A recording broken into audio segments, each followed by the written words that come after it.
Hey guys, welcome back to a new tutorial on my channel. Today we'll be recreating the project I made in my previous video, which I said I was going to do a tutorial on, and now I'm going to do that. So we start with a blank project, but I also have the other project open right here, just for reference, and then I can recreate it better. And this is what it will sound like in the end, roughly.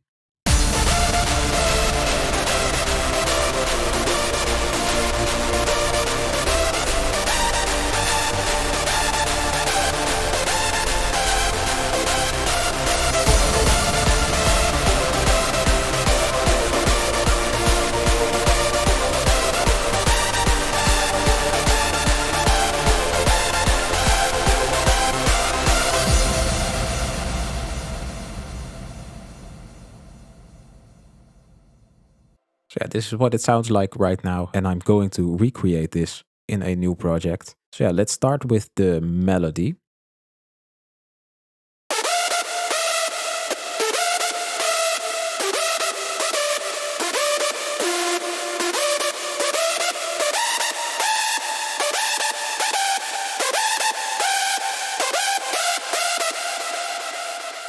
I'm not really sure what to explain about this because this is just inspiration. This just popped up in my head while I was driving in my car. And once I got home, I quickly made this melody and I was in my head going like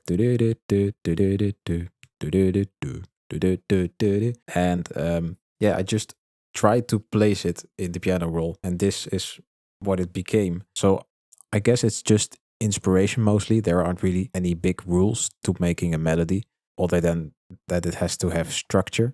So yeah, if you have suggestions on what you want me to explain about this melody, please go ahead. But for now, I will just copy this melody to the other track, or to the other project, I should say. So let's add a silent one.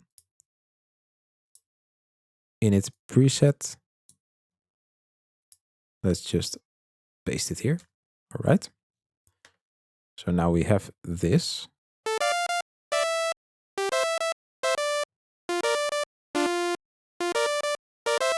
Now, first of all, let's turn on the mono legato, so the notes will actually glide a little.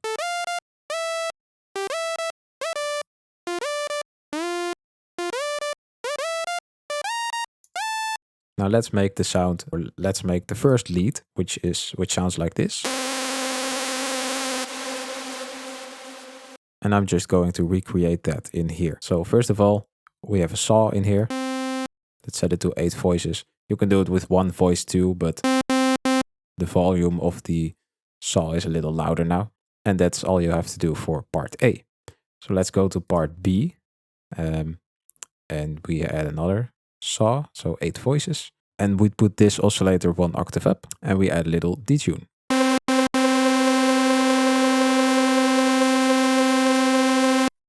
We also lower the volume a little bit. Now for the start of the note, we're going to create a little pitch envelope.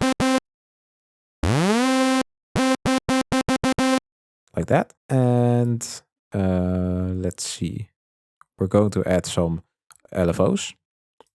So for part A, we're going to set the first LFO to random, the rate all the way up, this knob a little down, or a little left, I should say. And we're going to connect the pitch to it. And then the gain goes up a little before halfway, so like this. And we're going to do the same for the saw, basically. So then pitch B, because we want to edit part B, so we select pitch B. This one a little back, the rate all the way up, the gain a little before halfway. But instead of random, we will select sample and hold. Now, if we turn off all the effects on the original project, let's see what this sounds like when it's completely dry. I'd say that's pretty close. So yeah, that's basically lead 1. Nothing special really, but I like it. And let's just call this lead 1. Now the melody sounds like this.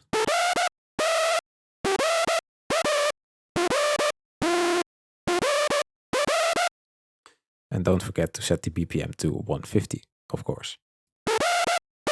Now this lead and a couple of other leads are in my Silent 1 sound bank, which you can get from the links in the description. They're really nice sounds. I use them all the time. Check it out. I also have some sample packs and a serum bank, stuff like that. All right, so let's make the second lead. And I'm going to do that in serum, because this is a really cool sound in my opinion, and it really shows how important distortion is. Yeah, let's keep this at default, just a regular saw.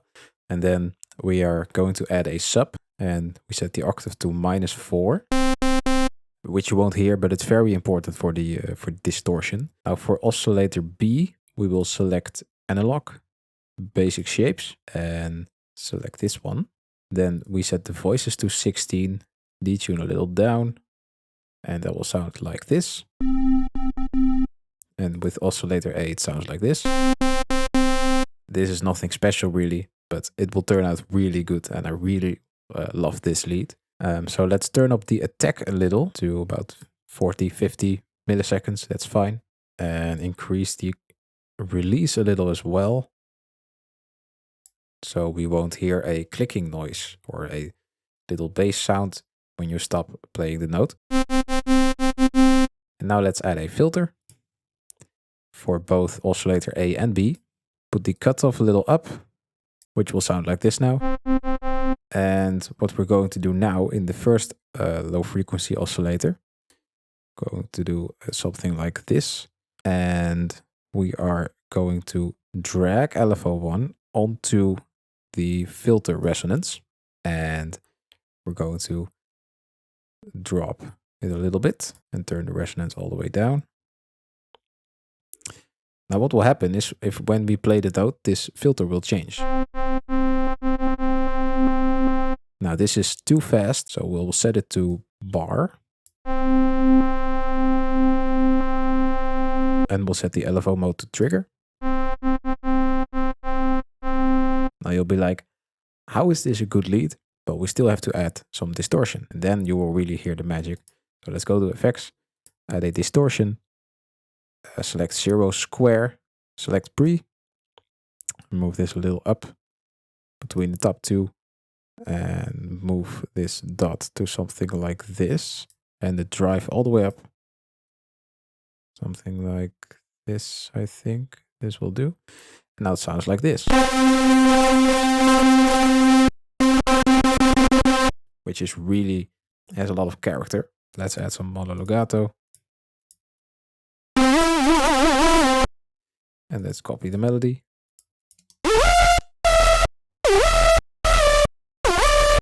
I set the release way too high, so let's drop that down to right here, around 7. Now let's turn off the sub, because, well, we couldn't hear it, but I said it's really important. So let's turn it off to see what the difference is.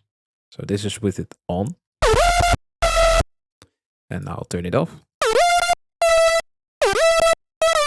You won't really hear it, but it's there, and that really adds something to the distortion. So that's it for lead 2. So let's call this lead 2. And I won't do the rest of the leads. You can look at my Silent Bank or my Serum pack for that, because, well, otherwise we'll be here all day, and I want to get something done. So together they sound like this.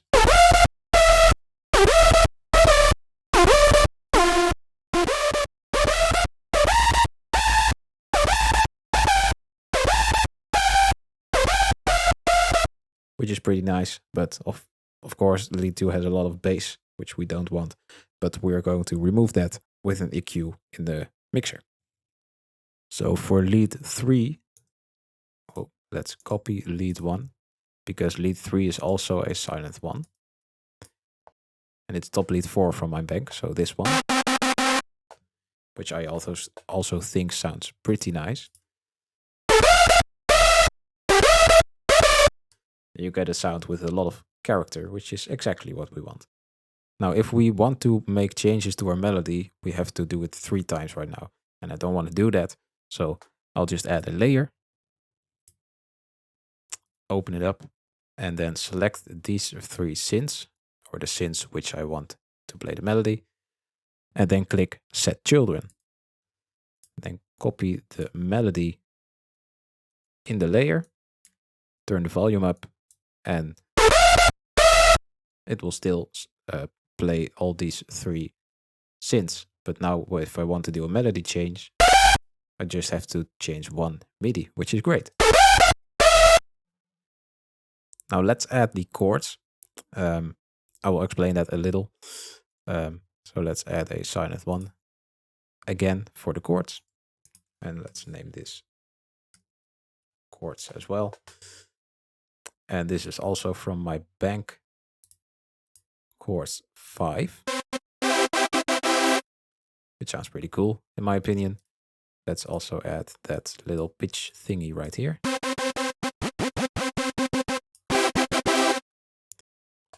The way I make chords on a melody changes sometimes, but most of the time when I already have a melody, I just look at the notes which are being used. So in this case, it's an F, an E, a D, a C, an A sharp, an A, etc.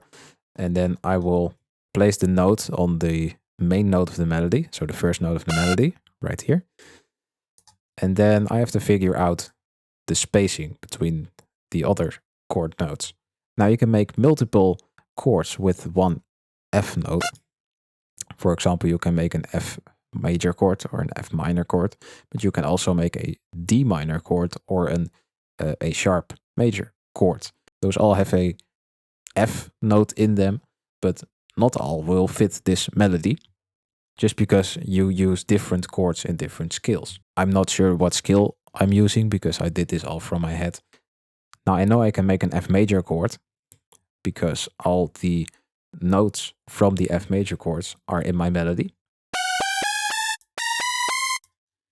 So the A is used right here.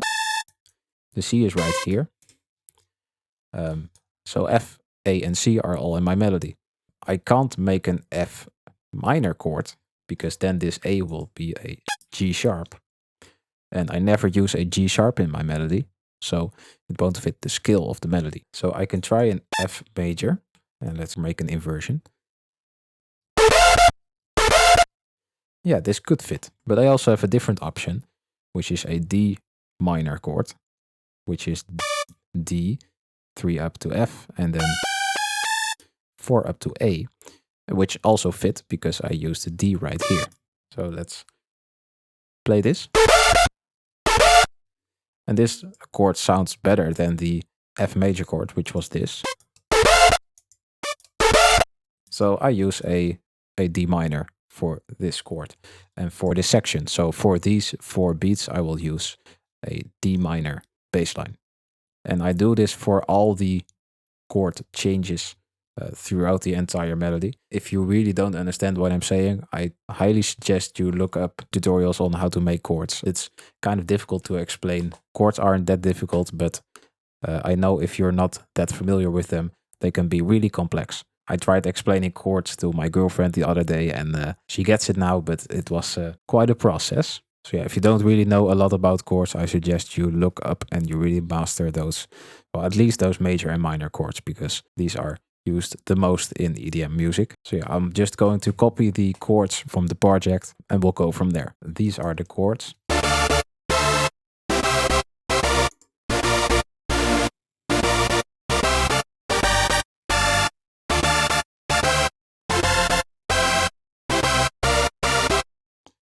And I also added the bass line right here.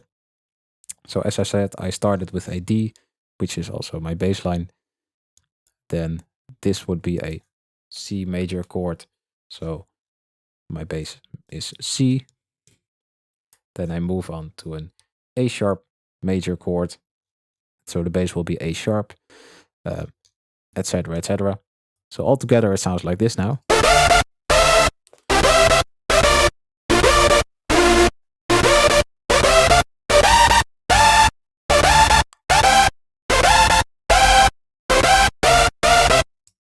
Which is pretty cool. What I will do now is send all these synths to a mixer track. So I'm going to select all of them, including the chords. Press Ctrl L. to send them to their own mixer track. And let's just remove the sampler. When we play it now, have a close look at the volumes.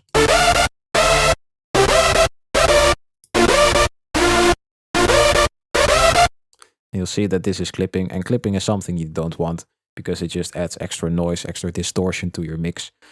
So you want to avoid that as much as you possibly can. So the way I do it is I always set all the mixer tracks to a way lower volume, something like this. And then on the master channel, I compensate that with, I always use Fruity Parametric EQ 2 because I can easily change the volume right here. So when it starts to clip, I just drag this volume down and the individual mixer tracks won't clip because they're at like minus 30 and minus 18 dBs and stuff. So those won't clip, and the master I can easily control. So let's do the mixing of lead 1. And I basically want to boost the high ends of this lead because it gives some more character to it. And I also adding a low cut because I don't want any bass coming through. And yeah, that's basically it for lead 1. Music isn't always rocket science. You can get pretty amazing results with just really basic stuff. Now for the second lead, it's basically the same story. I want to boost the highs of this lead to give it a little more character.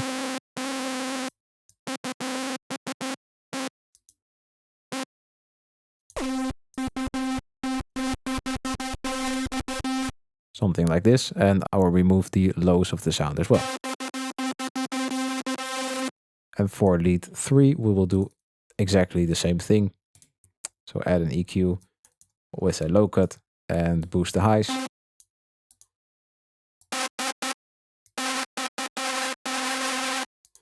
And now it sounds like this.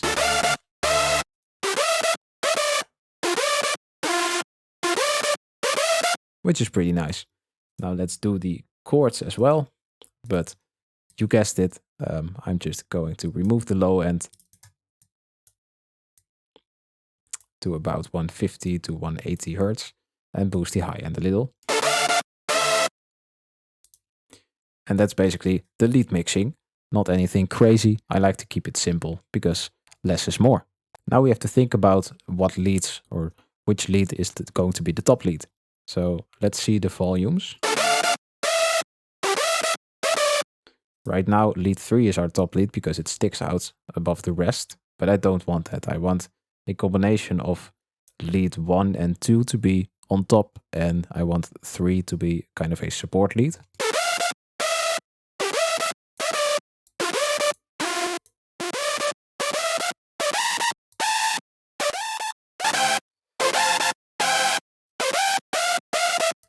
Something like that. And I want the chords to be around the same volume as well.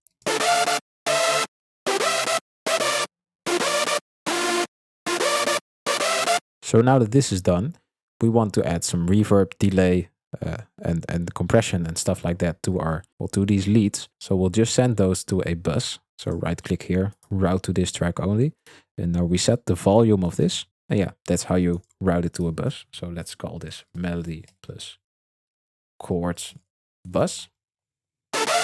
And let's add another EQ here. And with a low cut. And place it all the way down. Just to ensure that after all the mixing, still no low end will come through. Now let's add a little delay. I still like to use Fruity Delay too. It's simple but effective. Let's add a ping pong with a little panning and set the time to 4. Move the feedback level a little up.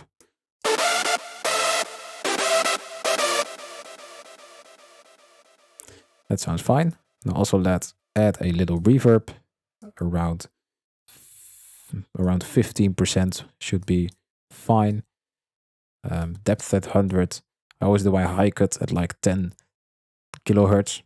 And I like long reverbs, so around 8 seconds or 5 to 8 seconds should be good. And that's it for the reverb.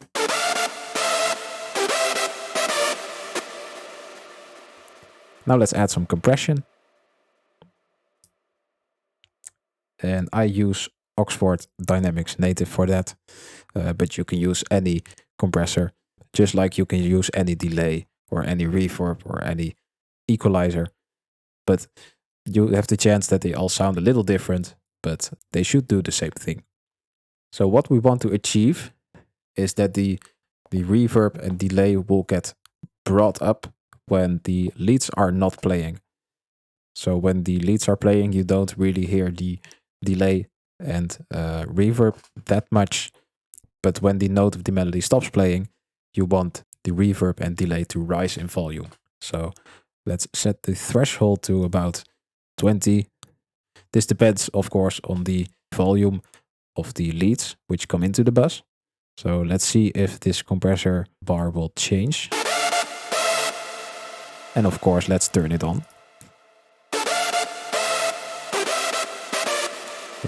It's not really reading them that well, so let's put it a little more down. You already kind of hear the effect. Let's turn the attack down a bit and the ratio up to around 3. So for every 3 decibels, 1 decibel will come through. And let's turn the release time back a little so it gets nice and snappy. And let's compensate for the volume loss with the makeup knob.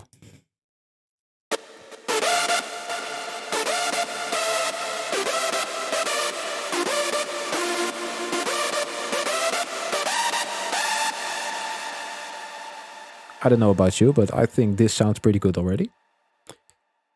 Let's add a little stereo separation.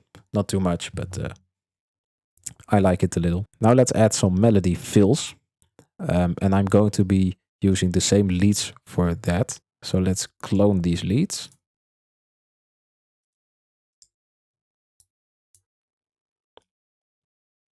And move them below the lead layer.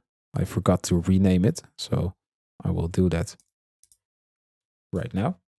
And let's call these lead 1 fill, lead 2 fill, and lead 3 fill.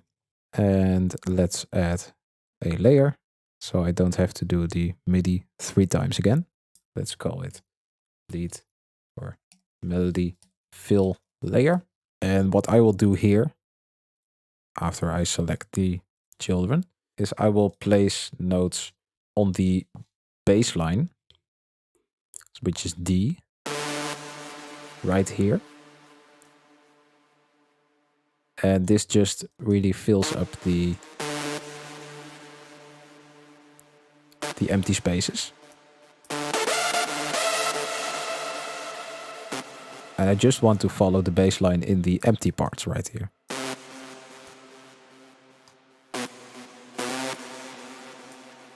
But this one goes to A sharp, so let's go to A sharp.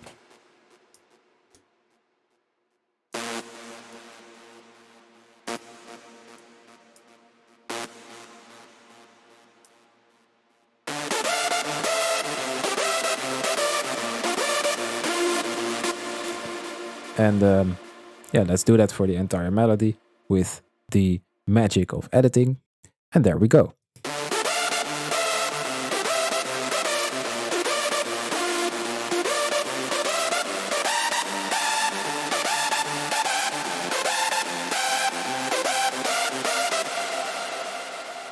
Okay, cool. Now also these need the same mixing, but I don't want them to be in the same bus, because every time a note gets played, it will trigger the compressor. So in this case, they are all going to the same bus, and basically there's always a note playing, this note or well the melody notes.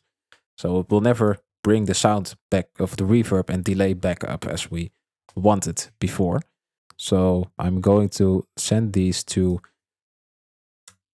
3 new mixer tracks, and I forgot to rename them.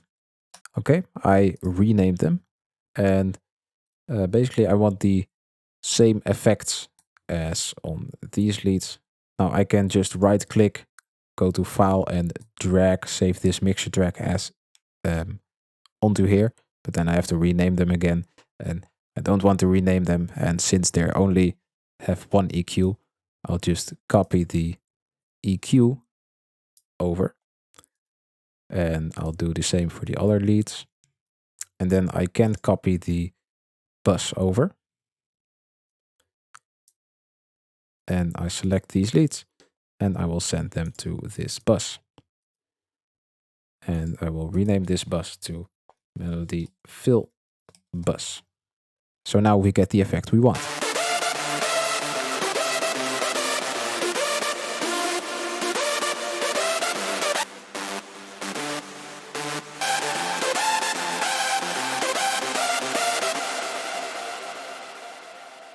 I did forget to copy the volumes though, so I'll just have to do that now. Something like that.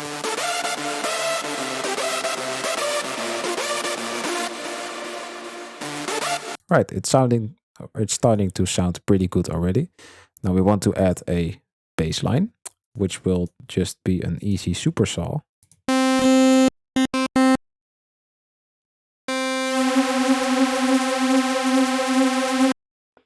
Nothing too crazy about it. Let's add a pulse here with one voice, 1 octave lower and a little lower in volume. And that will be our bass line. So since we have a triplet melody, I'm also going to make a triplet bass line because I don't want to mix doublet and triplet, because in my opinion that's a crime and you should be punished if you do that. So let's copy these over, and this is our bass line.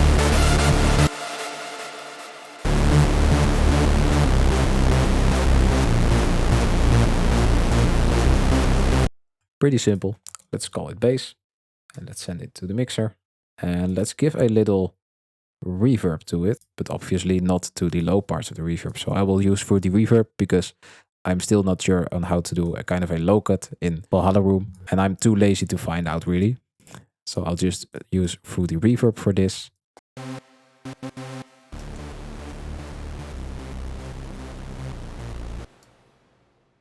Something like that will sound fine.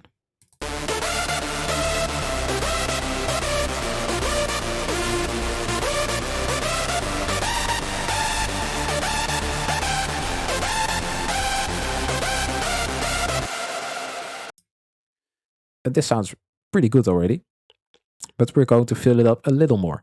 So let's add a Nexus, and I will use Nexus to add a nice little pad, which is called Angel Kiss.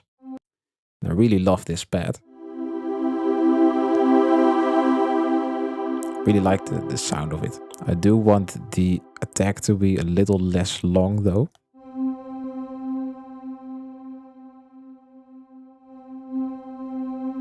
Something like this, and maybe the release also a little lower. Something like that. Now let's copy this bass line and set it right here. Now press Ctrl L to lengthen the notes, and then press Ctrl G to group them together, or to merge them together really. Let's set them 1 octave up, and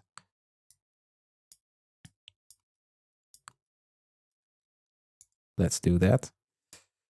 Now, of course, by moving it up like this, we made every chord a minor chord, because remember this is an inversion. But not every chord is a minor chord in this melody, so we have to fix some notes. So this D sharp, for example, is not used in our melody.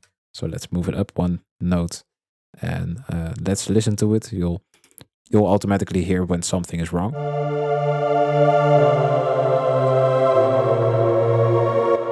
But this one is clearly wrong. So let's turn this one up.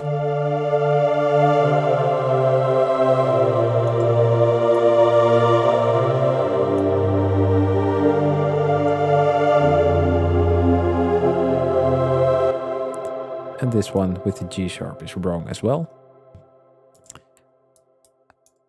Now let's remove all those inversions or extra inversions and let's make them quite close together. Something like this. So they will flow nicely into each other.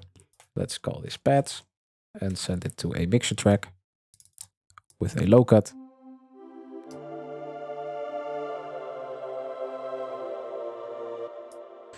And the reason I add this pad is to just fill up the sound a little more.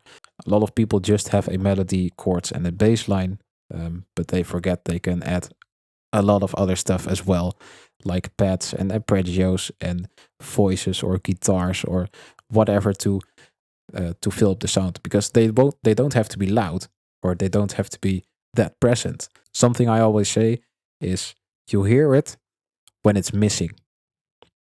So when I play the melody, you won't really hear the pads, but when I turn the pads off, then you'll hear something is missing. And that's the nice thing about it. It fills it up, but you don't actively hear that, oh, there are some pads in here.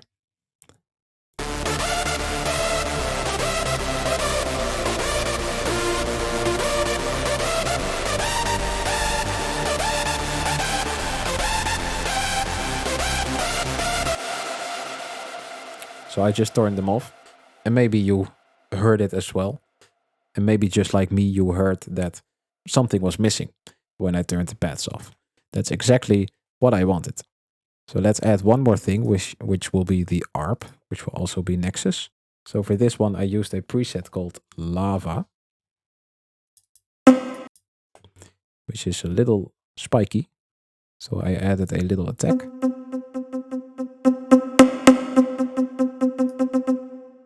Something like that. Let's call it arp. Send it to the mixer. And what I want to do here is create a nice little arpeggio. Now remember, we're in a triplet melody. So 3 notes will fit in 1 bar. And we're just going to follow the chord.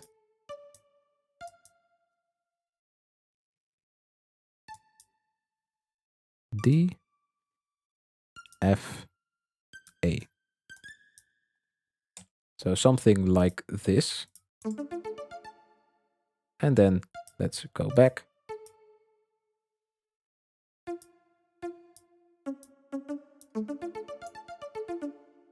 And let's do the same for all the other chords.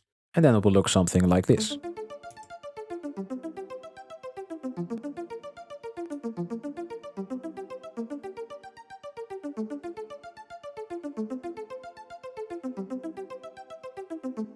Now it's a little dry at the moment, so I'm going to add quite a lot of reverb to this.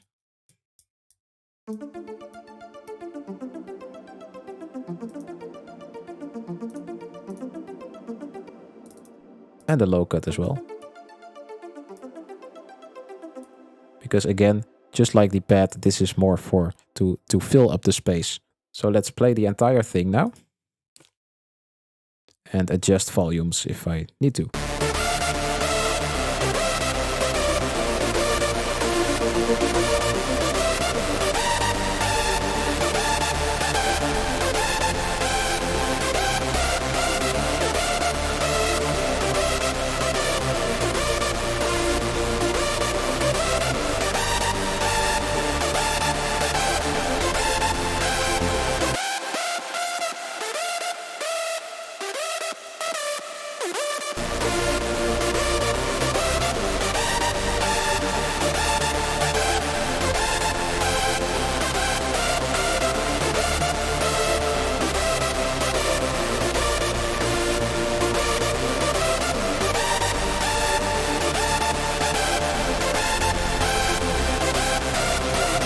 Yeah, it sounds pretty good.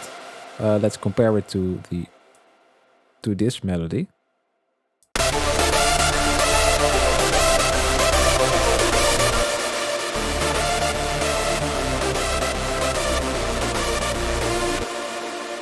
It sounds pretty good. A couple of stuff is different. I think I boosted the highs on the other one a little bit more.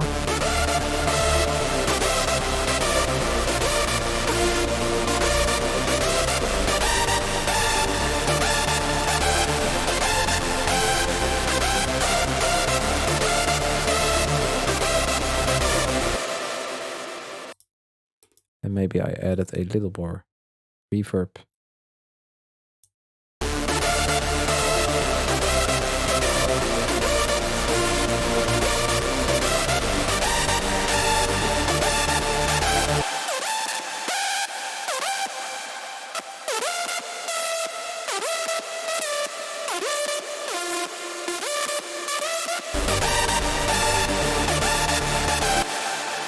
Now, of course, it doesn't have to sound exactly the same. But yeah, I think what we got so far is pretty good.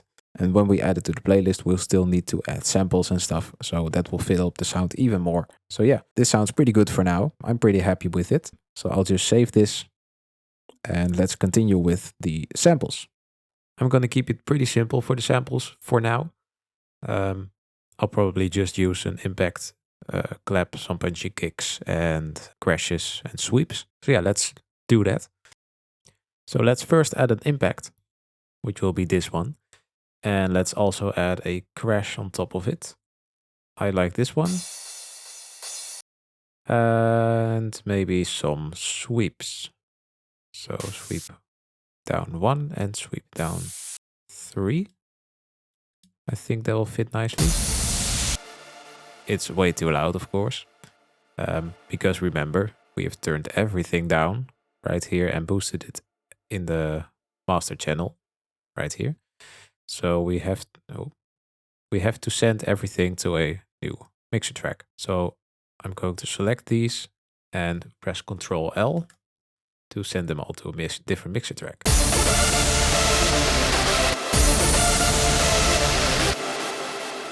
Now the sweeps are pretty loud, so we're going to turn those a bit down, and the impact needs to go up a lot.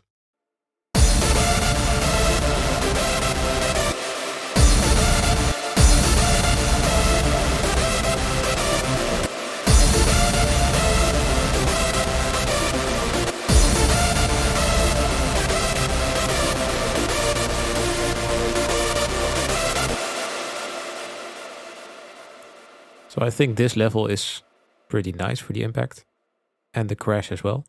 Now let's just add a low cut to the crash. And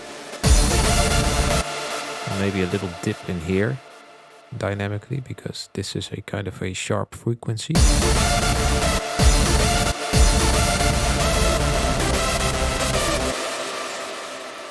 And now let's do the sweeps. I think we just need to turn those down a little.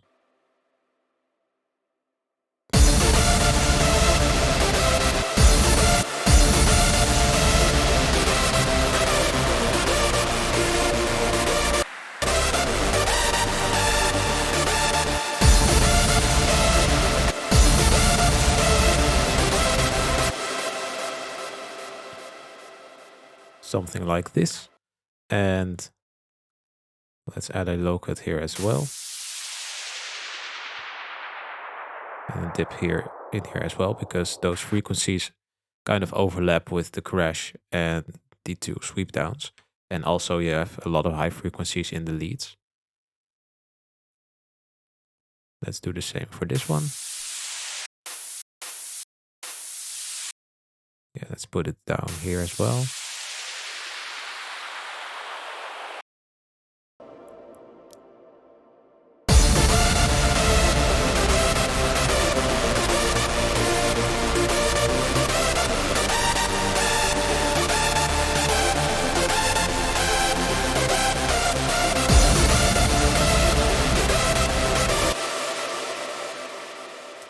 All right, sounds good. Now let's add a clap. Clap 2, I like. And let's send it to a new mixer track. Make sure it's not too loud, because well, claps in hardstyle usually aren't that loud.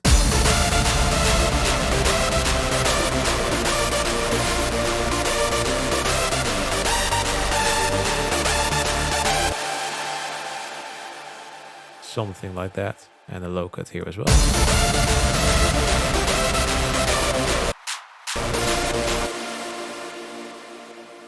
Let's maybe add a hi-hat as well, or a ride.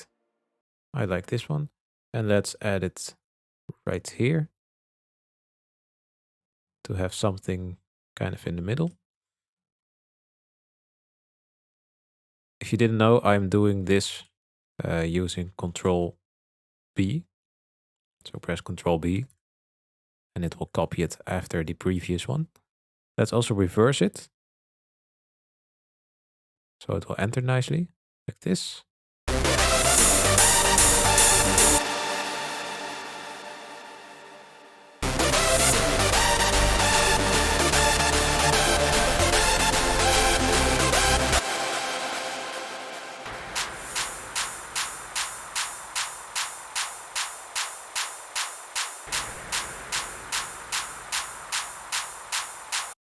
All right.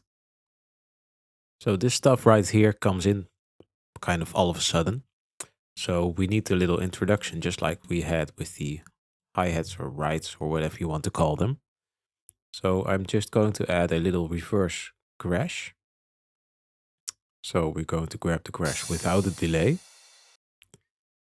Going to reverse it and make it a little less in length and do this. And then we have a nice little reverse crash. Now let's send it to the same mix track as the crash. So it will get the same mixing. Okay. And let's set it before the crash. Like this. And now it sounds like this.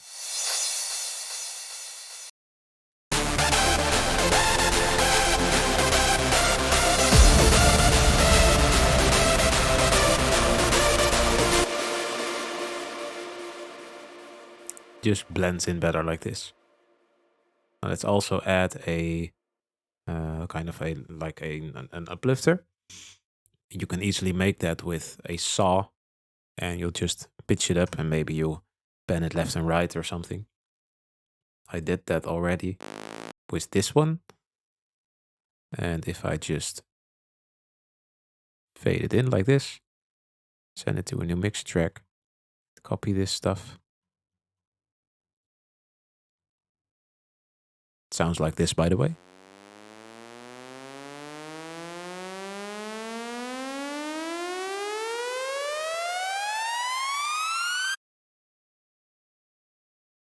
So yeah, pretty nice uplifter. And that's basically it for the samples for now. So let's listen to it.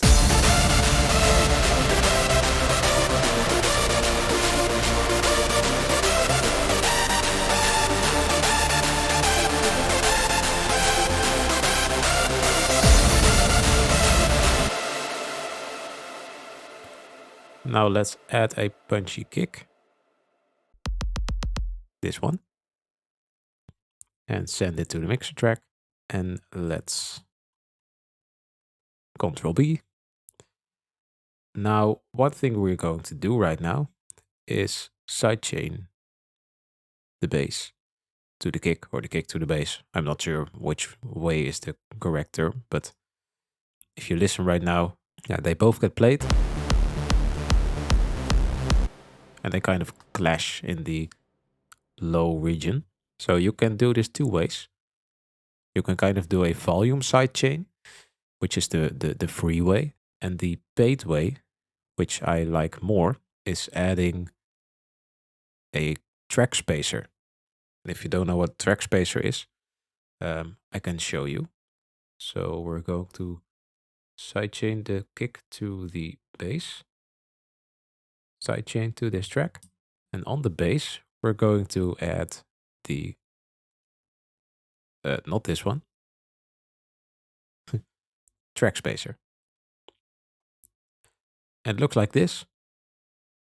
Now we're going to the processing tab and on sidechain click the punchy kick, which we just sent over there.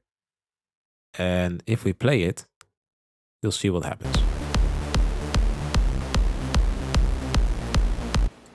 So the frequencies the punchy kick has will get removed from the bass itself.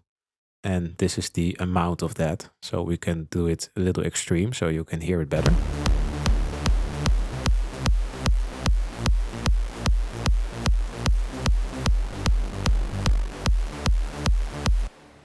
You can also add a low and a high cut. In this case, we only want the bass to sidechain, so we can do something like this.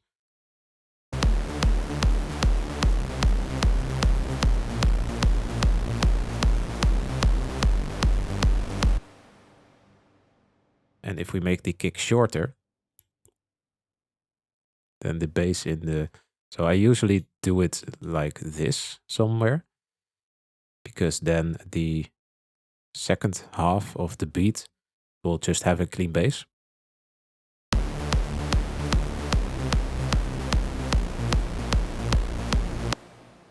So that's the track spacer way, and I like this the most because the frequencies which are not being used won't get sidechained in comparison to the volume sidechain, which it sidechains the volume. But I'm going to show you that right now as well. So we sidechained the kick to the bass right here. We can add a fruity... Why do I keep opening this? A fruity limiter. Click compressor and then select sidechain, or select the punchy kick in the sidechain section, and put the threshold all the way down and the ratio all the way up, and you will get this. But that's a huge difference compared to the other one, because this really, well, sidechains the volume.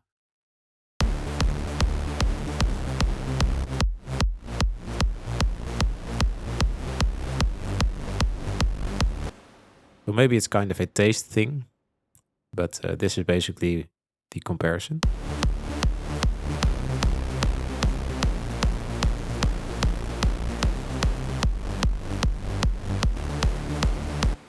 I think the track spacer way is a way fuller, because you won't remove everything of the bass every time the kick hits. So I'll use that. Volume-wise, I think it's all right.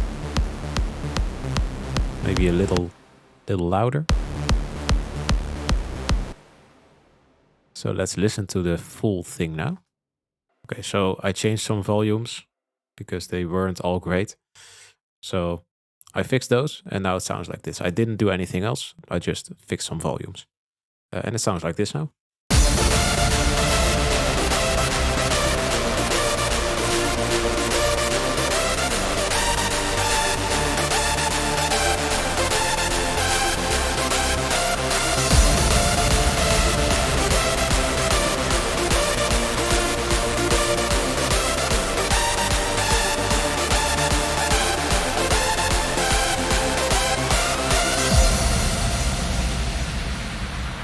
Now for an ending, I would remove this one because it's a little long, or I'll just shorten it, but most of the time I just remove it.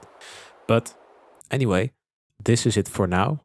And if you want me to make a full track out of this, you just have to let me know in the comments. And if there is enough appeal for it, then I will make a full tutorial series out of this.